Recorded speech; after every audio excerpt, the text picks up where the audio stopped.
அஸ்ஸலாமு அலைக்கும். Welcome to our channel வஹீஸ் ரெசிபீஸில் இன்றைக்கி நம்ம என்ன பார்க்க போகிறோம்னு பார்த்தீங்கன்னா காளான் வடை தான் எப்படி செய்கிறதுன்னு பார்க்க போகிறோம். வாங்க வீடியோக்குள்ளே போகலாம். அதுக்கு 150 கிராம் கடலைப்பருப்பு எடுத்து 3 மணி நேரம் ஊற வச்சுருக்கேன்.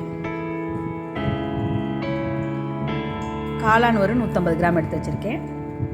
கொத்தமல்லி, கருவேப்பிலை, 3 துண்டு தேங்காய் எடுத்து வச்சுருக்கேன். பச்சை மிளகாய் 2 எடுத்து வச்சுருக்கேன். மீடியம் சைஸ் வெங்காயம் 3 எடுத்து வச்சுருக்கேன். இது எல்லாத்தையும் கழுவிட்டு கட் பண்ணிக்கலாம். சாப்பரில் போட்டு பச்சை மிளகாயும் வெங்காயம் போட்டு ஃபஸ்ட்டு சுற்றி பிளேட்டில் போட்டிருக்கேன். அதே சாப்பரில் மஷ்ரூமையும் போட்டு சுற்றி வச்சுருக்கேன். கடலைப்பருப்பு இந்த மாதிரி நல்லா தண்ணி வடிய வச்சுக்கணும். சுத்தமாக தண்ணியே இல்லாமல் இருக்கணும். தேங்காவை இந்த மாதிரி குட்டி குட்டியாக பல்லாக கட் பண்ணி வச்சுருக்கேன்.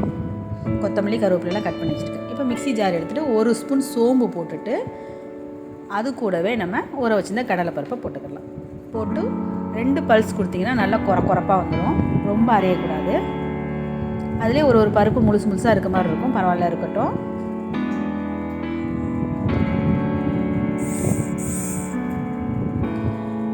அந்த கடலைப்பருப்பு அரைச்சதை போட்டுட்டு அது மேலே வெங்காயம், மஷ்ரூம் சாப் பண்ணது, தேங்காய் பல்லாக கட் பண்ணது, கொத்தமல்லி, கருவேப்பிலை எல்லாம் போட்டுட்டு 1 டேபிள் ஸ்பூன் இஞ்சி பூண்டு பேஸ்ட் அரைச்சதை போட்டுக்கிறோம். அதுக்கு தேவையான அளவு உப்பையும் போட்டுட்டு நல்லா பிசைஞ்சு விட்டுக்கணும். இந்த உப்பு சேரும் போது மஷ்ரூம்லேருந்தும் வெங்காயத்துலேருந்தும் தண்ணி வரும். அதுக்காக நம்ம ஃபஸ்ட்டே நல்லா இப்படி பிசைஞ்சு விட்டுருவோம்.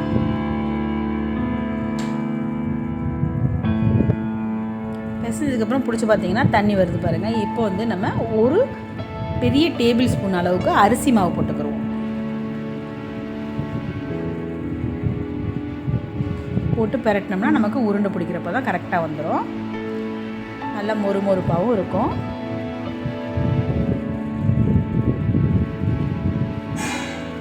பாருங்கள், நமக்கு நல்லா அழகாக உருண்டை பிடிக்க வருது.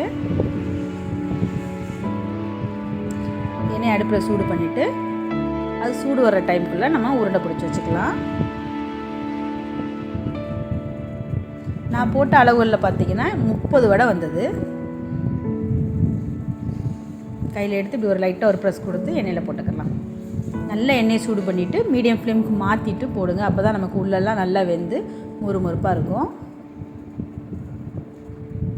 ஒரு பக்கம் வெந்தானே இன்னொரு பக்கம் திருப்பி போட்டு நல்ல கோல்டன் கலர் வந்ததுக்கப்புறமா பொரித்து எடுத்தோம்னா நம்மளோட காளான் வடை ரெடி ஆயிரும். இது ஈவினிங் டீயோடு வச்சு சாப்பிட்லாம். சாப்பாட்டுக்கு தொட்டுக்கவும் நல்லாயிருக்கும்.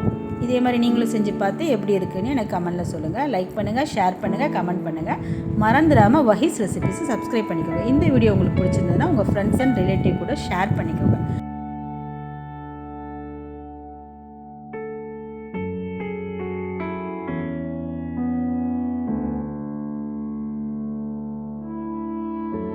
अस्सलामु अलैकुम.